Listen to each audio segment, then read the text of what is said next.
Huh. Come on now. There it is. All right. Boom, boom. Edit. Cool. Okay. Push Uh, it. okay. Boom. There you go. You're tagged. Thank you. Yeah, I'm just excited. Yeah. Really excited. Okay, I'll leave that now. Guy, I think the first time we did a show was probably 3 to 4 years ago. Yeah, I was a different person back then. You know how you look into your memory, especially on Facebook, and you see yourself back years back, and you're like, yo, who's that person? Yeah. Yeah. Yeah. That's true. So, what can I do for you today and your audience? Well, let's, what do we got here? 17 people in the house. 1 minute and 11 second mark. They'll be coming in. Um, well, I don't know. I think what you said is a good place to start. Um, Yeah. we look back at ourselves, and I think with the gift of social media or the internet and memories coming up, and I mean, it wasn't that bad. No. We're actually okay. We're okay. We're okay Yeah. people. We're more than that. Yeah. Sometimes I Yeah. feel that we can get too serious about improving ourselves, and then it's a nice reminder just to kind of look back of how far we have come and Yeah. relax a bit. Yeah. We've had some discussion since the first of the year how it feels like we came out on the other end of something after that 10-year mark of the Mayan thing, essentially the Yeah. end of the year, the solstice and all that. And Yeah. it literally feels like a totally different world. Yeah. Actually, we are in what they call a time out of time, 5 days out of time of the Mayan calendar. So what it is that their sun calendar contains 360 days, and Hmm. these on my side of the world is the third day now. Your side will be the second day. We are in that process of so-called 5 days out of time, when it's a time they say that is to for introspect, reflect, give thanks, in closing things from the previous cycle and prepare and set intention for the upcoming next cycle. Yeah. It's just a wonderful moment how we are now in this moment of time and able to connect with different perspectives around the world. Yeah. In Yeah. Thailand, we have our own calendar, our own astrology as well. And I've talked to some old school Thai hermits, and they were saying that this year they predicted to be a potent year when there's a lot of changes, when just expect uncertainty, expect peak of things, extremes of things. And according to what I've observed since the end of December until today, there's a lot of unexpected things. There's all kinds of things happening. Yeah, There's yeah, all yeah. kinds of But things happening. but it's kind of teaching me personally just to be mindful of my response, and do I need to respond with pain or frustration and victim Yeah. mindset, or can I just like, okay, that's fine, all is well. We all support it somehow. Yeah. Yes. So how are you on your side? Like you. Uh, well, seriously, like what you just said, being more conscious than ever. I think of, I guess it would be maybe some a level of embodiment or awareness of my own thoughts, words, and actions, and that's really where I seem to spend most of my time. Like you said, am I going to project something? Also, and how am I going to react if something's projected upon me? If I can, Yeah. if I'm attuned to myself, and I know what my field involves, I can, I can be the receiver. Certainly, I can be the giver. But when it really gets down to it, it doesn't matter who started it. You know what I mean? Yeah, yeah, Because yeah. we don't That's have to engage that anymore, yeah. and it's a personal responsibility. It's not going to come from anywhere else. Yeah. It's like that reminder that we are here just to initiate compassion and forgiveness, isn't it? We can't demand anyone else outside of us to give that to us. And family members, great lesson for me, and I'm sure for many people as well. And throughout this so-called month of love, portal of Valentine, for me has always, for me this year more potently, is that reflection of how much I'm still conditional my own sense of self-worth, how much I am placing my sense of peace and validation onto other people's reaction, and that's coming out so clearly through my father, through people around me, and it brought up pain, and it's something that remind me again, okay, this is why I'm here, this is what I'm here to transform within myself. And it's just that reminder and opportunity for me to slowly unplug the conditioning that I have placed upon the external world. And I feel that again, this is also what ascension is all about, isn't it? It's just remembering that we are really unconditional beings and unconditional hearts, but yet to participate, to play the human game somehow. Yeah, yeah. That part too. That was beautiful though, because what you're describing is real, and we've all felt it. We haven't always admitted it, and we fought it and resisted it. And what I'm talking about is accepting the discovery of the shadows and the patterns and behaviors in self, and removing the judgment, which is compassion, and then beginning to see other people in the same way, because we've all been through the same damn thing. I think that was a very humble statement that you made, and a real statement, because it's not woo woo woo, right? It's not that. It's purely human, divine human. Yeah.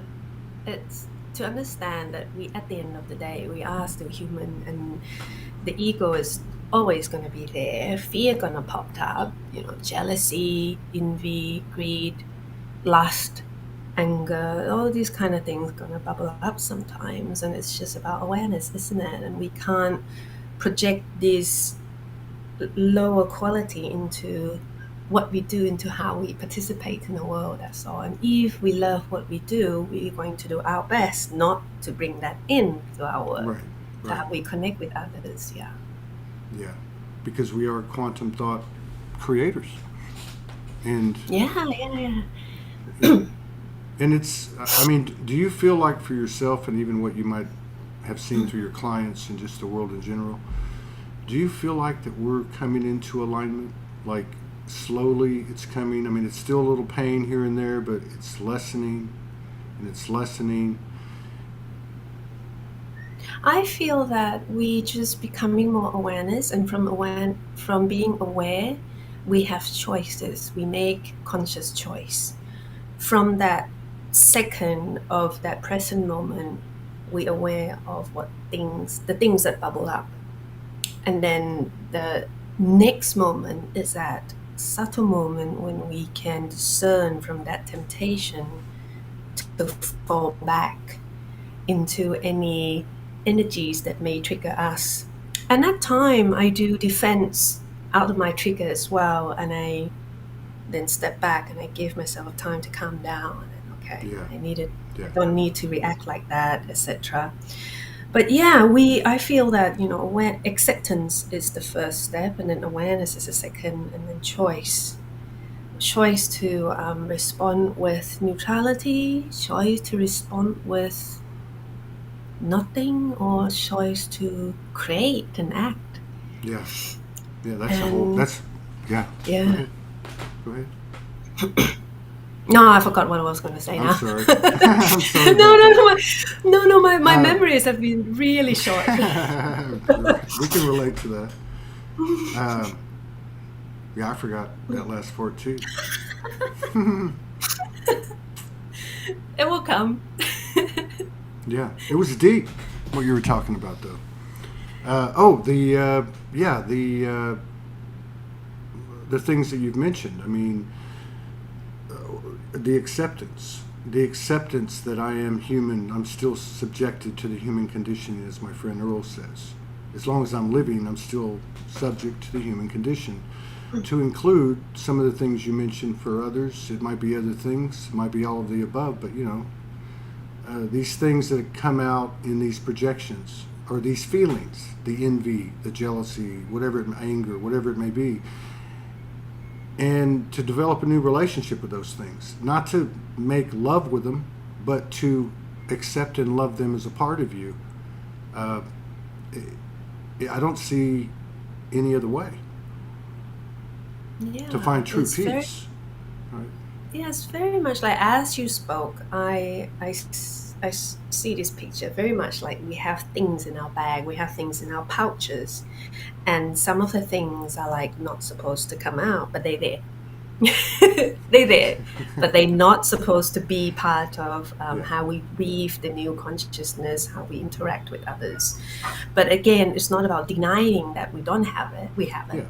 Yeah. If you want to see it, I can show it. It's not nice. But knowing, yeah, I get it. But knowing it's there, Yeah, right? yeah, Acknowledging that knowing it's is there. Yeah, I've yeah, used that exercise a lot. yeah, On harsh, what I once thought were harsh labels that weren't me. So that's helped me a lot. It's a quick humility kick in the butt. oh yeah, like it took me a while to swallow the pill that I can be arrogant sometimes, that I can jump too quick into putting things into the box. Yeah, This is better, this is less better, this is worse, and this is that, and then life and the universe always prove that no. If you look deeper, everything is just different expression of the soul. That's it. yeah, And it just remove us from that temptation of fighting, engaging in war, engaging in who's right and who's wrong, and feeding into super, oh God, English. superiority. Yes, that. It's a telepathy. It's telepathy. Yeah. I do speak English every day, but sometimes my tongue gets a bit frozen. I don't know why. Mine does too, and I speak English as a first language. Uh, yes to that too. Yeah. And then to see one thing I have seen a lot of on the show since September has been all these people like you. These people, particularly the ones that have been out there a long time like you. What I mean, you were very open about your whole journey and your multi stream, and obviously gifted and connected and sensitive. And yet, what I've been seeing since September is a humility and a humanness, an acceptance. I think, like you're talking about, of self and of kind of like getting over ourselves, kind of, Yeah. you know. Yeah, because what I've learned since January is that the more I force, the more I control, the more I try to make it happen according to what my mind wants, I just exhaust myself. That's when I'm like, okay, that's fine. I accept not knowing. I accept not really knowing what's going to happen next. And I feel that, again, coming back to this is a process of us unplugging from old structures, isn't it? Old worries, old attachment to the things that used to work, and to identity that used to resonate. And now we're just shifting along, going into so-called the void from time to time, a lot of womb work popping up continuously. The void is very much like the womb when we go into that space and release fear and allow other possibilities to come in that is just beyond our egoic mind, beyond what we are familiar with. And as I'm saying, this is coming back to what my guys like to tell people that, we are very much like GPS pin. The work that we do for ourselves go down to the land where we are, where we're supposed to be, where we're supposed to be connected as well to the people and interwoven with the old accumulated energy with the land and going deeper in that to that true resonance of what Earth is. And remember that, we just here as students of Earth and sky.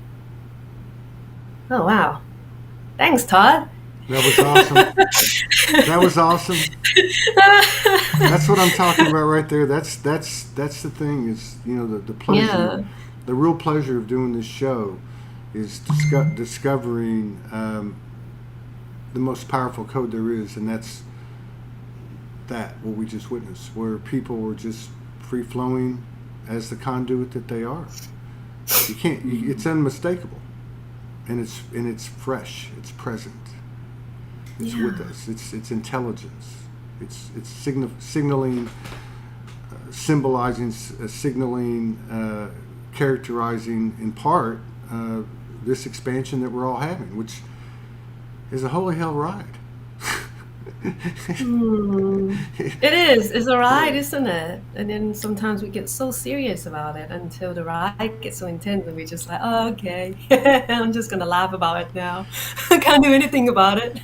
See, and this is coming from a sister who, her beautiful partner, and her in a village and on your hands and knees and doing plant medicine for a few days straight. That was a crazy story. I mean, but even something like that. I mean, that was a beautiful story. But the both of you, the two of you individually, even the level of devotion and commitment, the things that we've all done in pursuit of this, are in following the guidance that we all receive.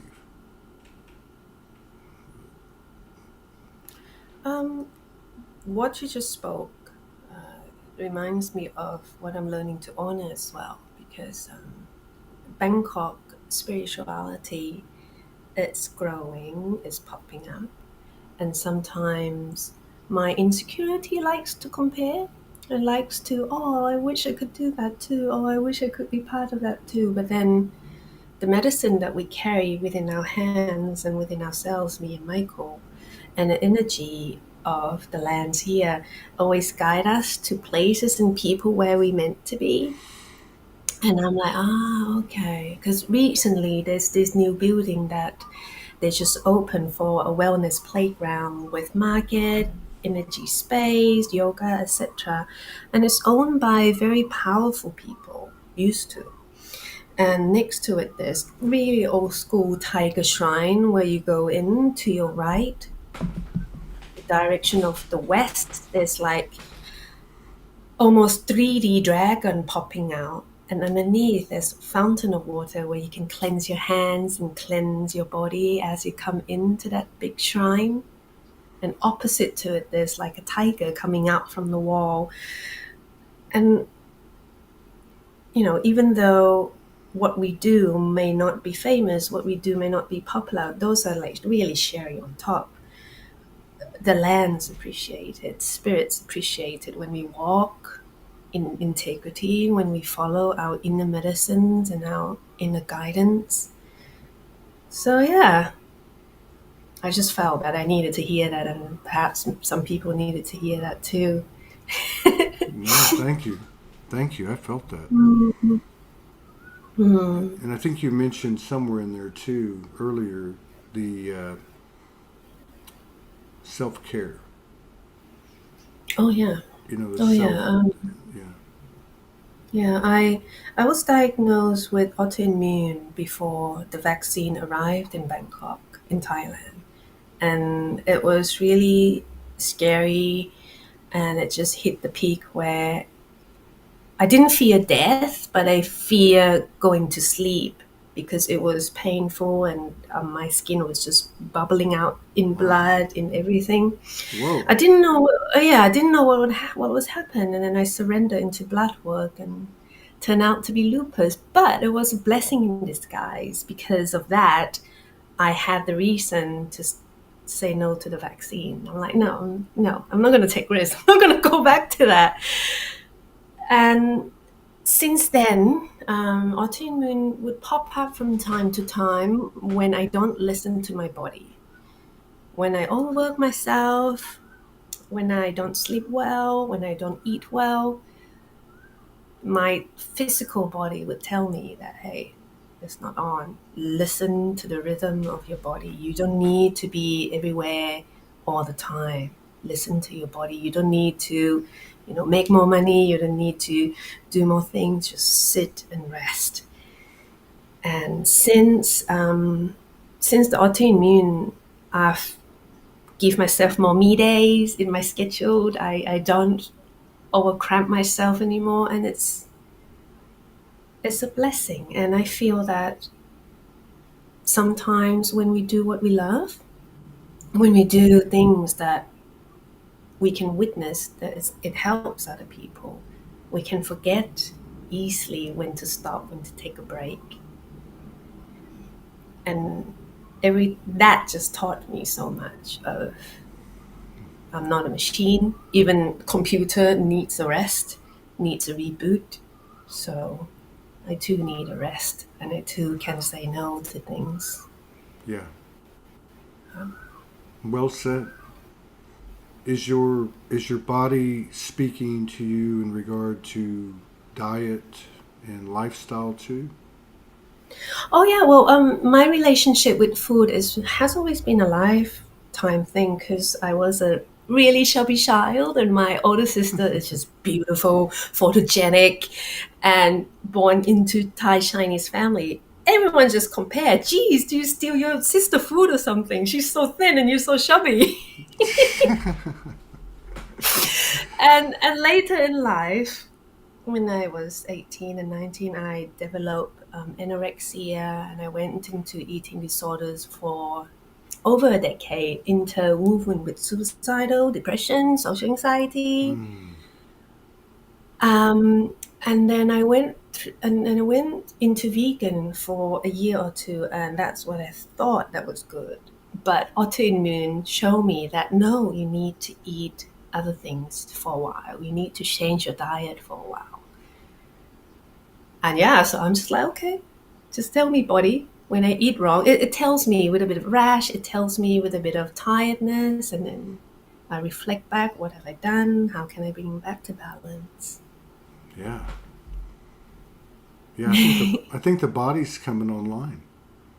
As Yeah, a voice. Yeah. yeah.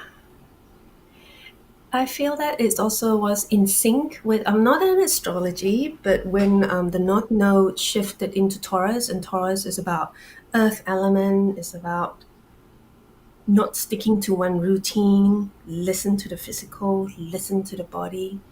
And my experience was in sync with that too. Hmm. Yeah. Amazing. Yeah. You exude a peacefulness and humbleness, humility, as you fully show that you are right in the middle of all this that we're all in, this big whirlwind, hurricane, whatever this is. And I think that's also something that's coming around. People accepting and really having a laugh with it. Yes. Yeah, you just gotta laugh at yourself, of all the sadness you carry, of all the heaviness you carry, and you're just gonna laugh at yourself when you realize, oh, I can just put that down. And you can just realize, oh, I don't have to have it all in one lifetime. The another parallel, another chapter. I could be a tree. I would like to be a cat. A tree with fun. Another planet also will be fun. It's just We're just living it. That's all. I love it.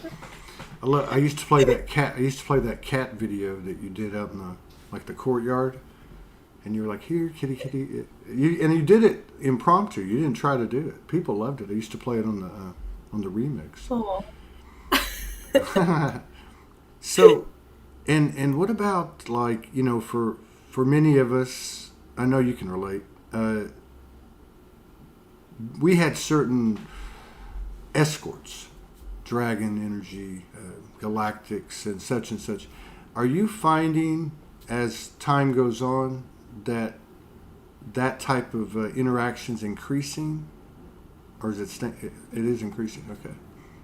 Yep, it's increasing. It's become more potent, and both of the light and dark aspect, the duality aspect within the spirit world as well. Of course, there's different vibration, different dimension in the spiritual realm. For example, the lower astral and the middle astral. Yeah, we're going to meet what we call ghosts, what we call spirit that lingers in places and trees, and they can't do any harm to us, but they can really trick us into things. And when we connect with the elements, and when we connect with this kind of subtle energy, just be mindful. And Right. but regarding the guys, my tiger always have been a potent one since birth, and dragons coming along so much lately, and I feel that this is something to expected since the beginning of this year with the recent quake in Turkey and Syria, and also the quake that we feel inside. I'm also reading this book on Uchi people, the people who gave the term shaman, Eastern Siberia, and they speak of there's dragons above in the sky, and there's also earth dragon. And if you cut down trees, if you don't respect earth resources, that you upset the earth dragon. Well, So we are learning. well, I would imagine there's probably a few pissed off dragons right now. But Yeah. one thing about dragon energy, it creates change. Because it's fluid. Yeah. It's very much like the serpent, how it doesn't move straight, but it's slither side to side, and it's a representation of how things is not linear, and it goes up and down, and it's just a cycle. How the earth is shifting, how the magnetic poles are shifting, weathers are shifting. I definitely can witness this extreme weather in Bangkok. And where we are, usually the weather is very subtle because we're near the equator. But lately it's been extreme cold, extreme hot, extreme rain. And I feel that this reflects what we experience at this moment as well, the extremeness in all things. And this is why they practice again acceptance and awareness. There's always that foundation of whatever new age and healing modalities we're going to do on ourselves and others. The foundation of awareness and acceptance build that integrity on our path. And perhaps that may be the service of the dragon, to remind human to walk with integrity. I also was reminded of a manifestation of Kuan Yin. And one manifestation that came through was Kuan Yin taming the dragon that was causing destruction on earth with her feet. Gentle step on the dragon with her feet. And because Kuan Yin is a representation of compassion, it's a reminder for us that we cannot tame the dragon with control, with wars, but we can tame the dragon with love, with forgiveness and compassion. So that has been a great reminder for me. Wow. Yeah. Good medicine. Yeah. Powerful medicine. And you say the tigers have always been your chief guide, like from as a child. What is tiger energy like? It's a guardian of forest kingdom. If we speak of as a guardian, felines are guardians. And if we bring in shamanic lenses, people would connect and pray to the spirit of the tiger to bring them good hunt, to connect them with the spirit of the forest. And other large animals like bears and stag as well. Depends to different tribes, different culture. Mm. Tiger, leopard, jaguar, stag, bear, large animals. The shamans would help the hunter to connect with the spirit of these animals and spirit of the mountains and the forest to protect the hunters and to help the hunter to bring things to feed their community. So to integrate that into this modern world is about the wisdom of knowing that how we are always connected to our environment, and also there's a moment to simply observe in silence. If you can imagine how the felines observe their prey in silence and not acting, not with abruption. But when it's time to act, we act without hesitation. And it's one of the wisdom of the feline. And also, since the felines are powerful guardians, it can help us greatly when we do certain kind of shamanic journey, when we gather together and do deep work, multi-dimensional work. They can create that sense of safety and a sense of guidance as well. Yeah. Boom. Boom to that. Oh, and this deck, it's new Untamed Spirit. Okay. Is that yours? Here, let me. No, it's not mine. I just bought it. Oh, wisdom Beautiful. from the wild one. Okay.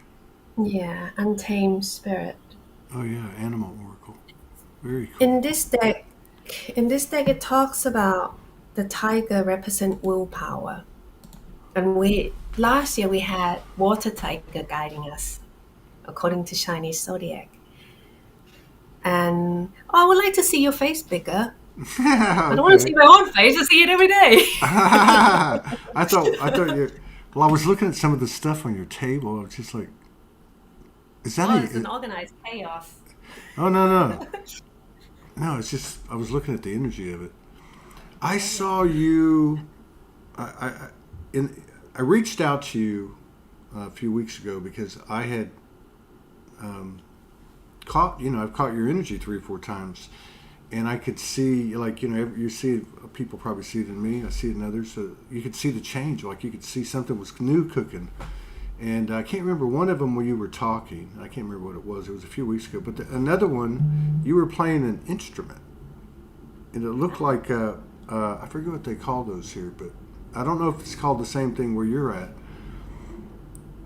Okay, yeah, that's different. Is this the one? Yes. Oh, okay. Yeah. Oh. Yeah, that's the one. That's the one. Yeah. Now, is that? Yeah. Go ahead. You don't have suppressed echo sound like Zoom, right? Because Yeah. I don't know the sounds before. Oh no, I got it. Can you hear it? Oh yeah. So this is a jaw harp, mouth harp, juice harp, many different terms. Kumus of the Altai mountain. Different looks, different model, different material according to different regions. Vietnamese ones have bamboo. Indian ones a bit heavier, a bit rounder. And this is it's very simple, suitable for beginners. And it's just my favorite according to what cool. I have played. Very cool. It's an ancient instrument said to be as old as the didgeridoo, as old as the shaman drum, and is one of the shaman vehicle because basically the rhythm puts into that state, and the shaman's journey into different realm. Mostly what I experienced with this is the upper world because the resonance is quite high.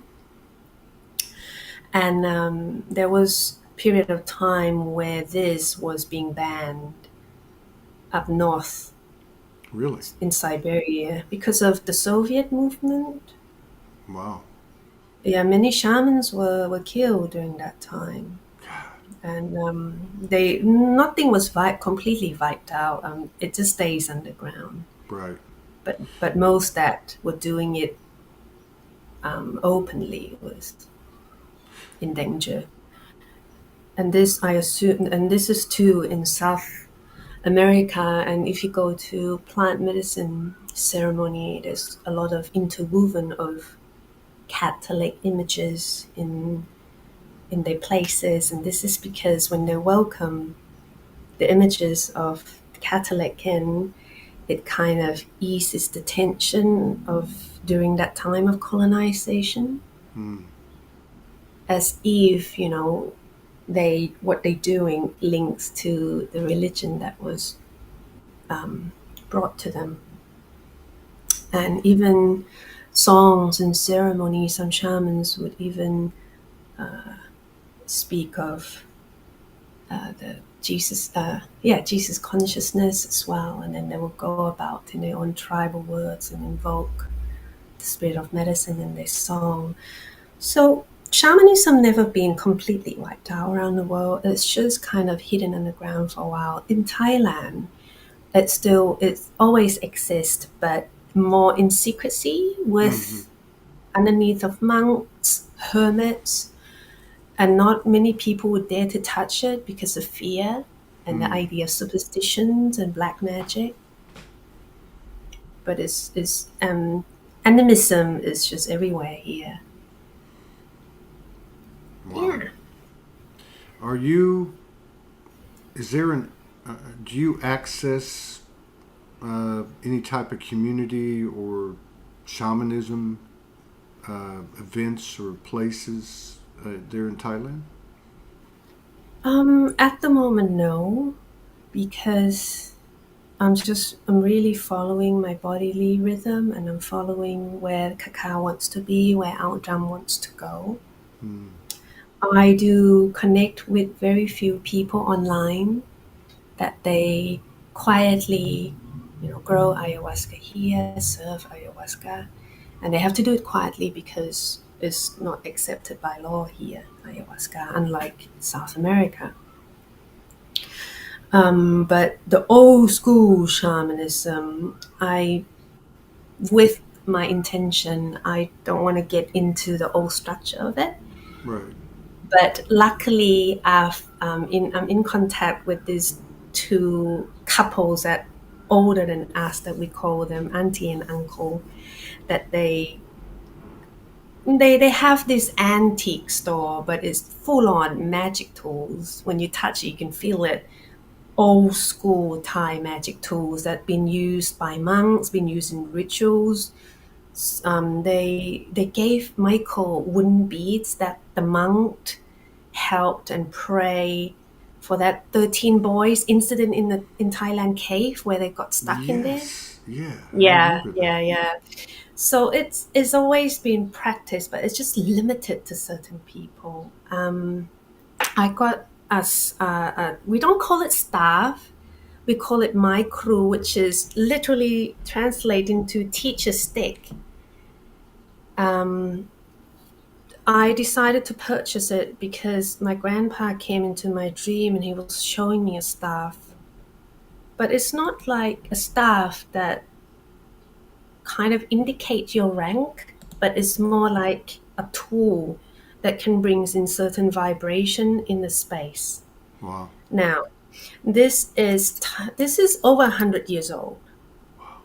This string is tied with certain magic prey for protection. And it's a very masculine energy. When you tune into it, it's just expel. And this is bamboo, and bamboo has energy of cleansing, very yin energy bamboo. And if you look close, Oh, wow. there's Asian writings on it. Oh, I see it. Yeah. Yeah, and up here indicate where this school of magic comes from. Is the magic is this, the school of Hanuman, which is the monkey school. And sometimes you will see the stick that has tiger from tiger school, different kind of school, Oh, hermit sitting, hermit school. oh It's wow. it's just it's amazing. Shamanism ground me so much. It gives me like, okay, well, I have a sense of purpose here, and it's not just that, it also gives me reflections and reminder of how I can manage sensitivity. Like when you go to places and you see things and you sense things and you have this tool that's been done before that you studied, and you're like, okay, you can do this, you can do that, to hold space and to navigate, etc. Wow. Yeah. Uh, I would assume, I know that I don't mean to be disrespectful, because I'm not going to say that I know much about shamanism. I mean, in terms of like the culture itself, um, the discipline of it, I guess, to use a better word. I would think that there's a lot of rituals. Um, how and I that's something I think about, and I've done my share of them, not religiously and not like daily or weekly, but I've thought Mm. about it a lot lately, and I don't know why that is. How important how important to you is ritual, and do you think that ritual might be a much more powerful thing now as things are expanding so rapidly? Rituals is very much like a permission slip.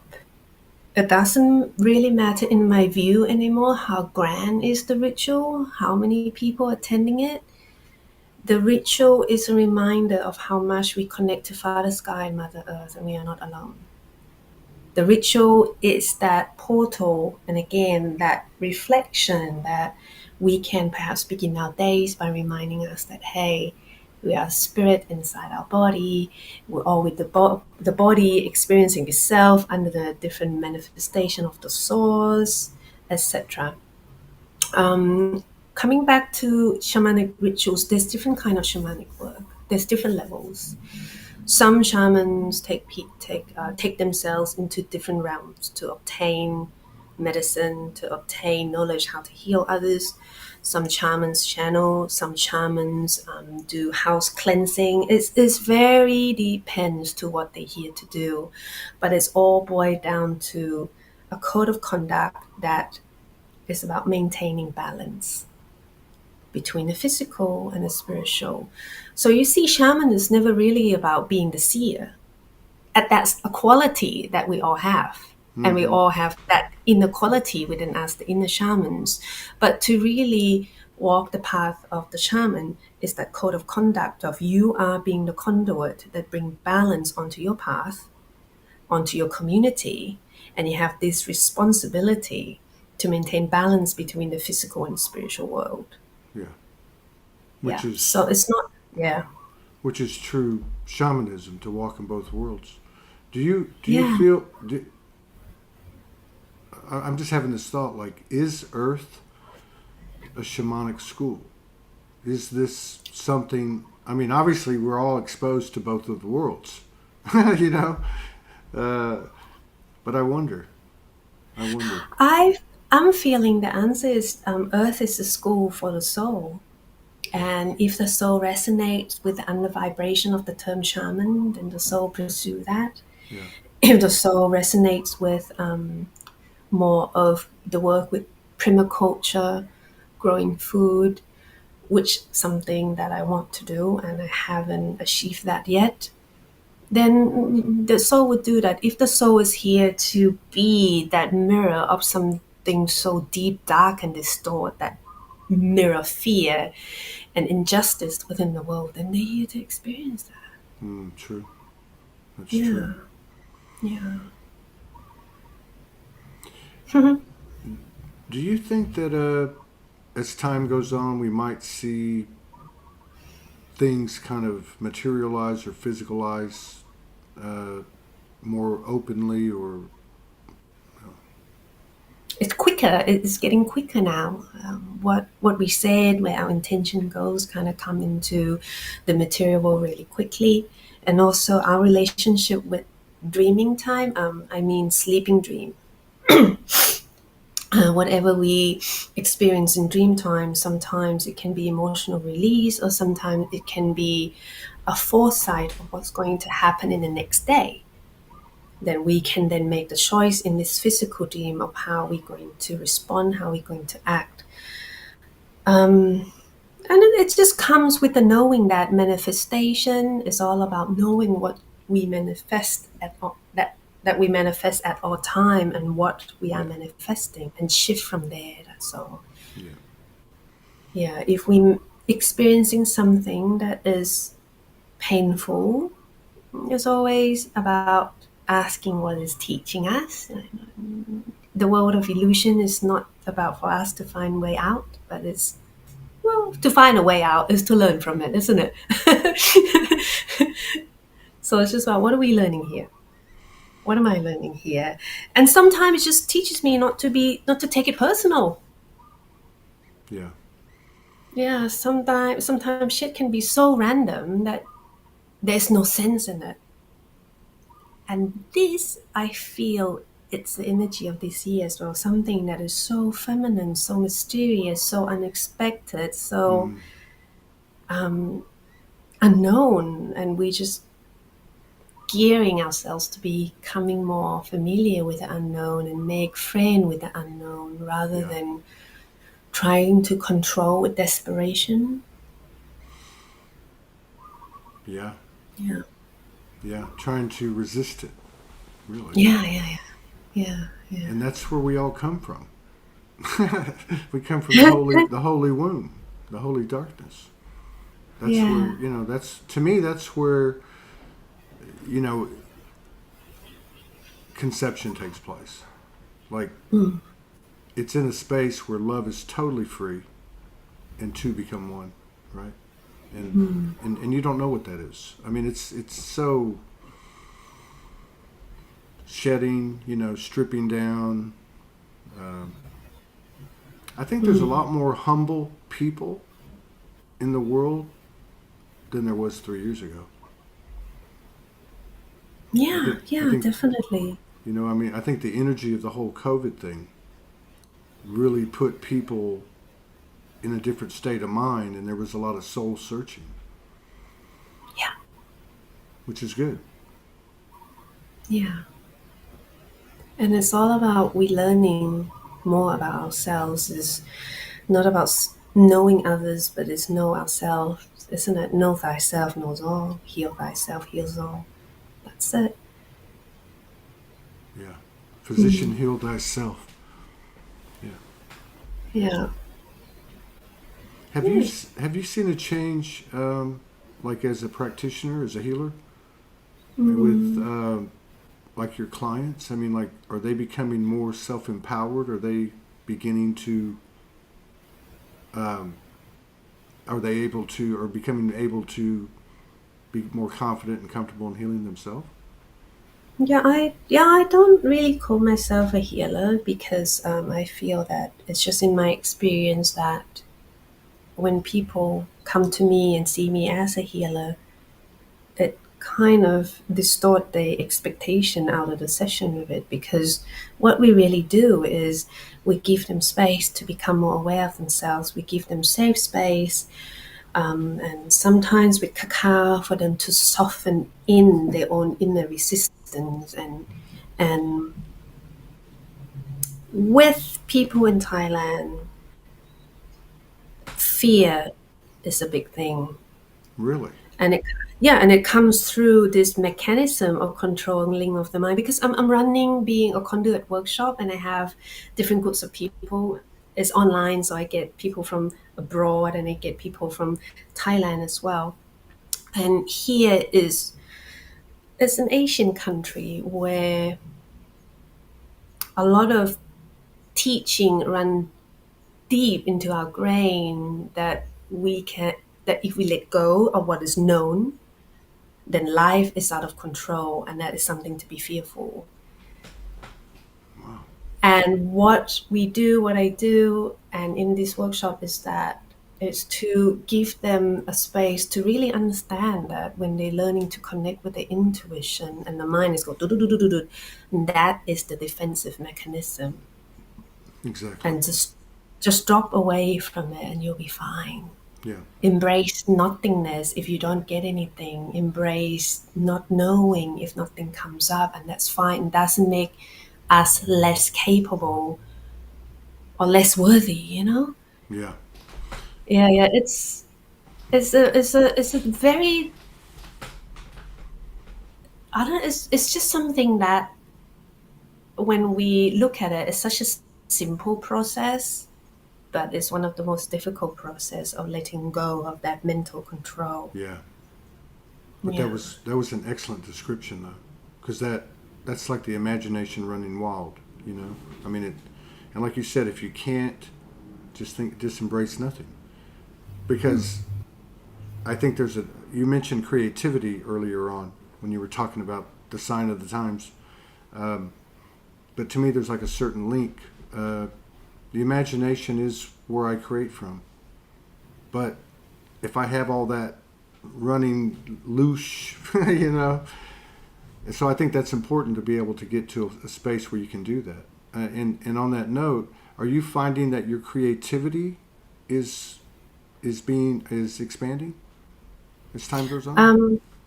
Yeah, I would like to comment on what you say, because someone asked me in the workshop as well, how can you discern from imagination and just fantasy of making shit up?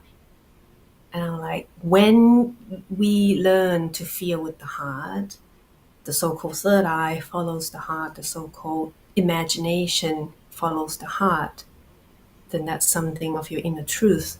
But if we still swinging in this, then it's a sign that for us just to drop into that nothingness. Yeah. For my creativity, yeah, but I'm very slow in manifesting. I'm looking at my new drawing and it's very slow. There's no I'll get linear. to it today. There's no Huh? linear. There's no linear pressure. Time is gone. I know. Okay. Yeah. But there's like a part. That's the wonderful thing about comparison and time, isn't it? When you feel that something is going slow, it means that there is a side of you that want that to go faster. Right. Paradox. But I realized last week that I was slightly burnt out. Yeah. So we going to visit Michael's family in March in South Africa, and that will be that Oh. portal of time for me just to get out from the Bangkok horse. I call it Bangkok horse because it's a different rhythm here, and just to connect with the lands and get my little journal and brewing new ideas of what I can do next. But yeah, I just need that kind of disconnection from working and working. What a beautiful place to go visit. South Africa. He hasn't seen his family for 4 years since COVID, since Oh, before wow. COVID. Yeah. Well, you know what Ram Dass says. If you think you're awake, go. You know what Ram Dass, that famous quote by Ram Yes. Dass. If you think you are so enlightened, go spend the time with your family. Yeah. Oh, I live with my mother, so I have reality check every day. Yeah. I love it. I have a friend, a very close friend, that's Vietnamese, and her family has an incredible story. But one of the things that she's educated me on was, I guess, spirituality in the Vietnamese culture, and the presence of dragons in the family life. You know, and it's a daily thing, like we would talk about Jesus in the Western world. So it really opened my eyes to, wow, I wonder what, ascension looks like in Bangkok or in, other Asian countries or other countries where they have a totally different outlook, And I know Bangkok's a really big city, but not so much the city I'm speaking of or asking about, but the culture itself. Is that something that, was imprinted upon you as you were being raised? Were elementals talked about, and other things that we might talk about here? Yeah, and animism is really clear here, and every house has spirit house. We have spirit house by our gate. Really? Yeah, every spirit has a house here, just as people have houses. Oh, very cool. And big banyan tree or Bodhi tree, there will be colorful rope to indicate the respect of spirits. And this is a total mystery for me and for everyone. Hmm. Big shrine, there will be statue and images of zebra and giraffe. And I'm like, dude, I get if there's like tiger as a guardian and companion of spirit, but why giraffe and zebra? And everyone's like, no one knows. And also under big trees, people would hang and offer Thai women dresses for the spirit to wear. I was telling this to a friend in England as well, how not far from Bangkok, like 3.5 hours away, there's an island that called Lady Breast Island. It looks like a boob. And when you go there, there's a shrine of a goddess or a mother shrine that people would offer bras and pearls and pray for fertility, pray for good luck. And the same as in the southern, the fishermen would carry this phallic wooden thing and offer it to the spirit of the sea, the spirit of the cave, the spirit of the Wow. beach before they set sails. Yeah, it's everywhere. But the only thing that's separated is fear. It's the fear that it's so deep. It's just so deep that I can't even explain it in words. It's fear that people either fear that spirit harms them, or people either just know that's just something that's made up. You can't see it, it's not real, kind of thing. So to answer your question, how is spirituality in Bangkok? It's very multidimensional. It's so multidimensional. I get people who are interested in plant medicine, who are interested in shamanism. I have interacted with people who are really into yoga, really into the practice from India, and there is to the practice coming in that inspired by communities in Bali of the southern. So it's a very soup. Thailand is like a soup of things at the moment.